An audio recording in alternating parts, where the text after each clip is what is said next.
Om Shri Sadgurave Namaha. Jai Guru. We are now into the fifth part, which hopefully could be the last or concluding part of the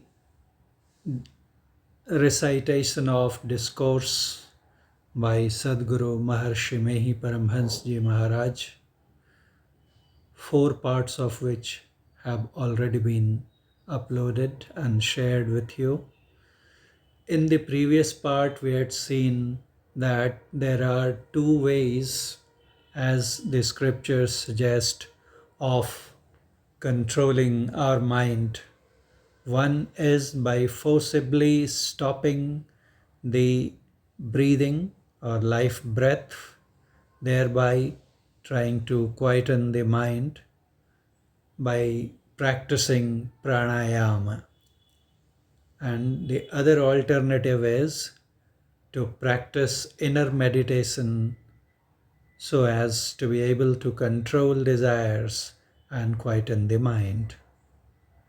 The first one, the practice of pranayam, its procedures are fraught with risks which could be life-threatening as well. And therefore, Maharshi Mehi says that it's up to us to choose between any of the two methods. If we love courting risks, then we can go ahead with pranayam, or else if we prefer to have a peaceful, risk-free way, then let us go for practicing meditation, which could be done by anyone from a child to an aged old person. And the most beautiful part of it, that is practicing meditation, is that the first one, cessation of breath, is automatically affected when we succeed in doing meditation. As the Upanishad says, that when mind becomes completely free of our attention becomes focused at a point, an absolute point in the inner sky, then not only mind gets quietened, but our breath or respiration also stops. So the first method, what we try to achieve in the first method, automatically gets accomplished if we go for the second method, and at the same time it is risk-free, very easy to conduct, uh, and could be practiced by anyone. Then we had seen that when the mind becomes completely free from desires and gets absolutely detached from sensory objects, then it ceases to exist, which gives rise to absolute tranquility or peace. This is what we had left at in the previous episode of the talk. Now, explaining this, Maharshi Mehi says further, to make propositions, that is, to have certain thought in our mind and then to have a counter thought of that, is the very nature of mind. That we think of doing, we propose to do something, and just the very next moment we start thinking to the contrary. So such is the nature of mind, and actually the mind exists so long as this proposition and disposition goes on, counter proposition goes on. This is a proof that mind is still active. Now, when the mind, Maharshi Mehi says, when the mind ceases to exist, gets dissolved, then, as has been said in the above lines of the scripture, who experiences tranquility? Because mind is now no longer existing. Let us reread the line of the Upanishad. It says, when mind becomes completely free from desires, it is achieved when our mind gets completely focused, attention gets completely focused, and gets absolutely detached from the sensory objects, then it ceases to exist, which gives rise to absolute tranquility or peace. Maharshi Mehi asks, when the mind ceases to exist, it gets dissolved, then who it is who experiences tranquility? Obviously, that entity must lie beyond the mind, that which even the mind is not capable of knowing. And he says further, you are beyond mind, that is, we, the soul, you are beyond mind, so you would attain that peace. The soul, individual soul, will attain that peace. Sant Darya Sahib of Marwad, Rajasthan says, mind, intellect, chit, and ego remain active only up to Trikuti, beyond which lies the realm of the soul. Trikuti, in some of our other talks we have seen, is a region in the inner cosmos which lies above the region of thousand petaled lotus or Sahasrar or Sahasradal Kamal.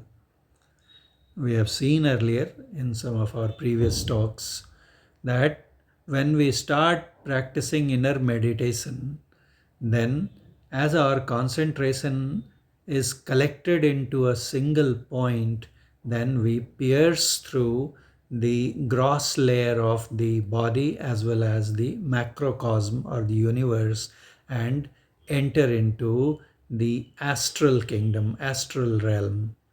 And the first region of the astral kingdom or subtle region is the region of Sahasrar or Sahasradal Kamal. Sahasra means thousand, Dal means petal, and Kamal means lotus. So that's why it is called thousand petaled lotus, realm of thousand petal lotus or Sahasradal Kamal.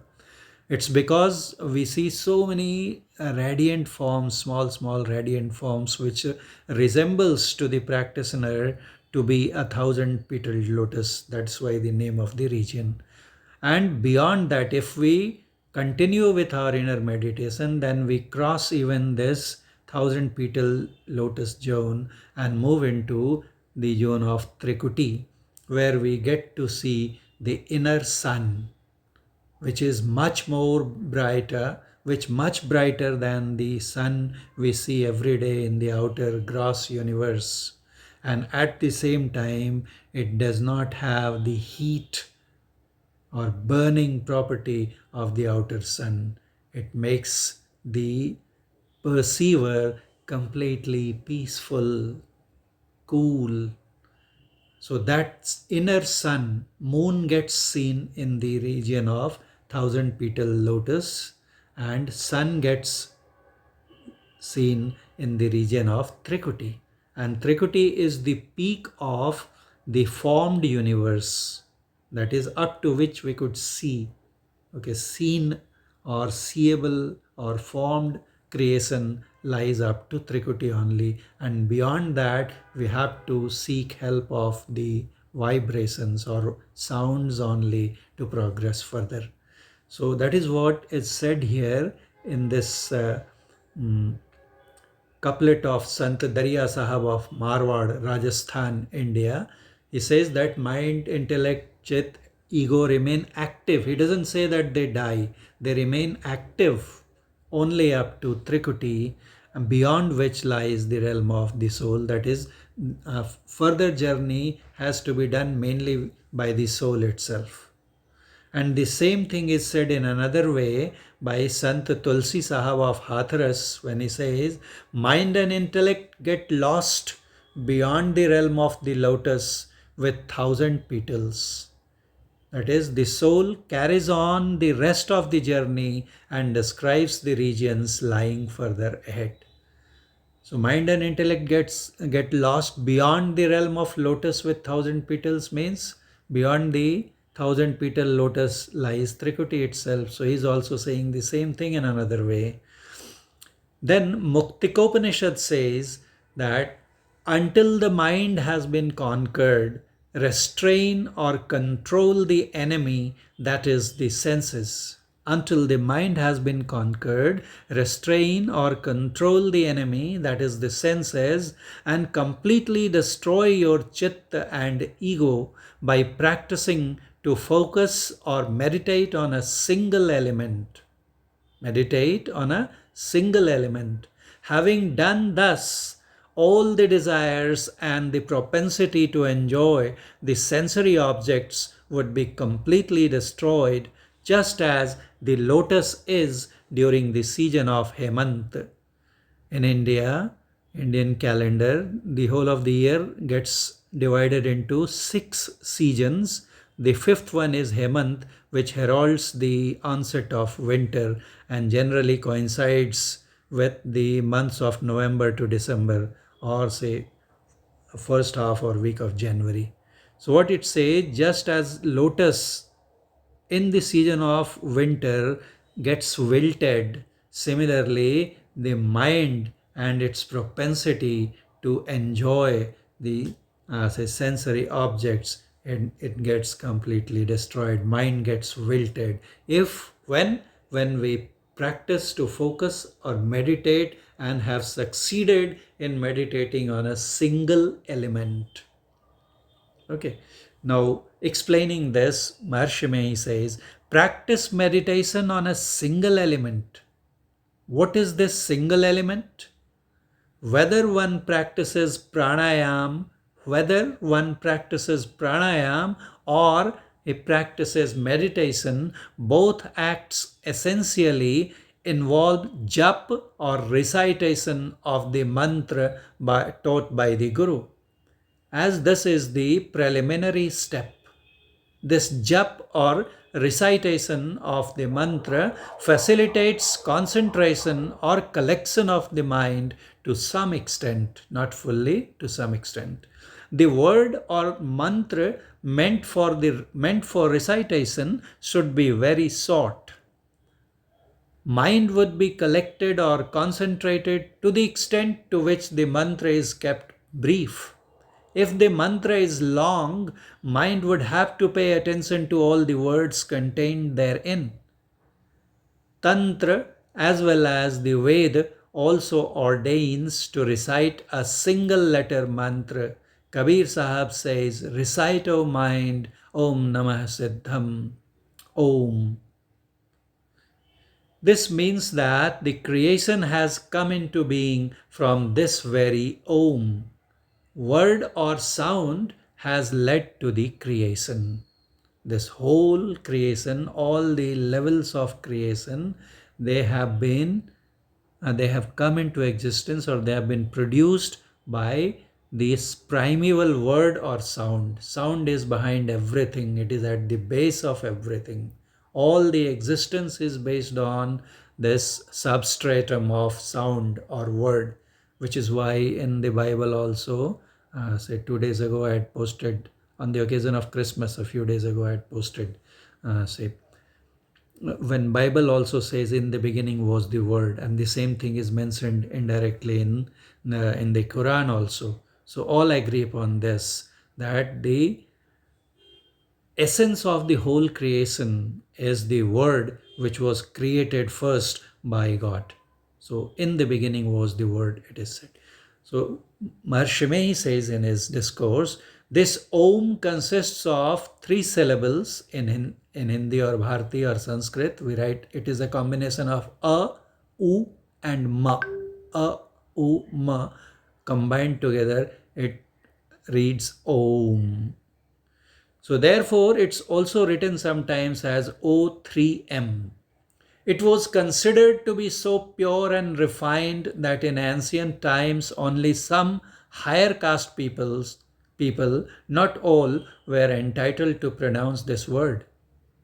Sants thought, why to quarrel over it?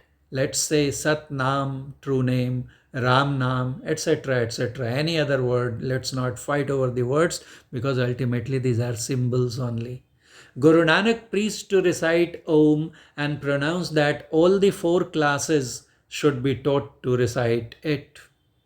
Okay, traditionally Indian society was divided into 4 classes, and he said that all should be say eligible to recite it.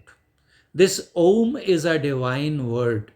It's not necessary that it would be heard exactly the way it is spoken. Okay, it's not that when we start meditating and we hear the sound, then there it will be as a resembling the pronunciation of Om. No, that is entirely different sound. Just to represent that, to indicate that, to refer to that sound which is heard within, you have to select some representative name, and that was by Indian rishis taken to be Om. That is alphabetical name which could represent that primordial vibration which was responsible for the whole of creation. Okay, but it's not that that primeval sound sounds like Om. Okay, let us understand this. So this is just a symbol selected to represent that vibration. Okay, it's an attributed or imposed word and therefore subjective in nature. For example, the turtle dove speaks in its own language, but some people interpret it as saying kukum kum, while others think it says eketum. So it's our interpretation. Phonetic words cannot be exactly represented in words or alphabets. The fact of the matter, however, is that this word or sound cannot be expressed exactly in the worldly language. That is, the word or sound which is perceived by the meditator during meditation, it cannot be expressed exactly in terms of letters or alphabets. In order to express this unearthly or supernatural sound in a worldly language, Sants called it Om. So, a representative word they selected, and there is a reason for that. The reason for this is that as that supernatural sound is omnipresent, this word Om also is spoken after filling all the places of pronunciation in the human body. There is no other word similar to this which can be pronounced by filling all the places of pronunciation. Like say when we start reciting Om, then you would realize that this sound, you feel that something is rising from the navel, okay, and it continues through the heart and the throat where it strikes the vocal cords, and then it comes into mouth where it touches and fills all the places of pronunciation, our palate, our tongue, our teeth, our lips, nose, etc., everything. So this is a unique word in order to pronounce which, recite which, all the places of pronunciation in our body have to be filled. So that is why, just as that word in the beginning, okay, that primordial word, it pervades through, it is spread through, it fills the whole of the universe. So they thought of selecting a representative name which could have a similar property of filling all the places of pronunciation, and that's why they selected Om.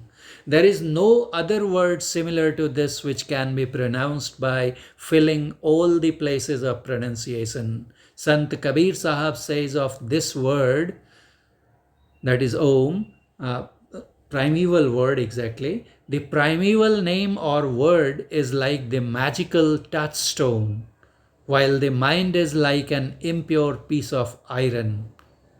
Let's imagine that there exists a magical touchstone to which if we which if is brought in contact with a piece of iron, then iron gets converted into gold. Okay. He says the primeval name or word or sound or vibration is like the magical touchstone, while the mind is like an impure piece of iron. As soon as it gets the touch of this magical touchstone, that is the primordial quintessential word, the mind gets transformed into gold, being rid of all sorts of bondages and infatuations. Everybody talks of the word but that quintessential word is formless. The tongue is incapable of pronouncing it. Seek it within your body. So, there are many different kinds of words. Put your attention on the quintessential word. Get hold of that quintessential unstruck word which can guide you to the Supreme Lord. So far as that primeval, quintessential, unstruck melody is concerned, word or sound is concerned, it cannot be pronounced. The soul can meditate on it, concentrate on it, hearing it, but it cannot be pronounced. We cannot speak. We cannot tell that how that word sounds to others by selecting some, words made of letters. So it cannot be recited, it cannot be pronounced, it can be meditated upon. That is why we talk of inner meditation on inner sound. It is to be meditated upon, it cannot be spoken of. The primordial name or word is all pervading. Similarly, select a word which can fill all the seats of pronunciation. Sants called precisely such a word as Om and used it to indicate or hint at or point to that quintessential word which can be meditated upon but not pronounced. This alphabetical Om, which can be orally pronounced, is descriptor, vachak, and that primeval word which is pointed at or described by this alphabetical word Om is the vachya, that which is described or talked about. Similarly, that primordial sound also is descriptor, vachak, for whom? For the Supreme Sovereign Lord who is the described, that is vachya. So just as this Om is symbolic to represent that, to describe that quintessential vibration, similarly that quintessential vibration is also a symbolic or descriptor of the Supreme Sovereign Lord or God. And that is why we have to meditate upon it so that it can take us to its described one, the one of whose it is descriptor. Thus, to meditate upon this very quintessential sound is to meditate on the single element, because it is ever attached, joined, connected to that supreme reality, ultimate reality called God. And that is why in the Bible also said, in the beginning was the Word, and the Word was with God. It always remains with God.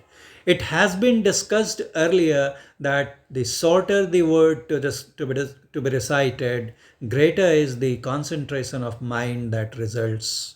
Therefore, recite or chant a short mantra, then leave the jap chanting and try to internally visualize a gross form, the form you have complete faith in, the form for which you have the highest regard.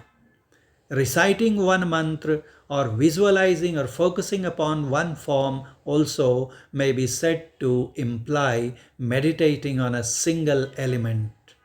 But if you think carefully, it would become evident that this form has got a number of parts or organs.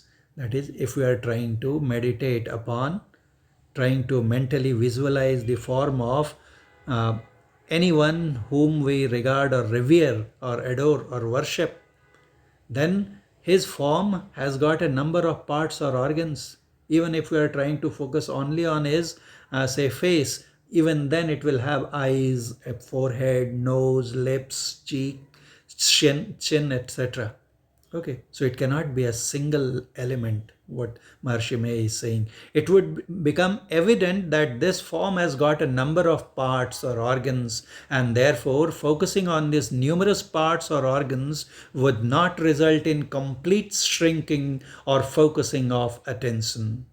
Hence, there must be something else beyond this, focusing on which would result in absolute shrinkage, collection or concentration. And what is that? We'll talk of that in the next part of this discourse, which I think should be the last part. Today I had expected to be the last part, but it could not be completed. So we'll try to complete it in the next episode. Hope you liked it. Thank you very much. Namaste, Jai Guru, Radha Swami, Vahe Guru, Satyaram Sa.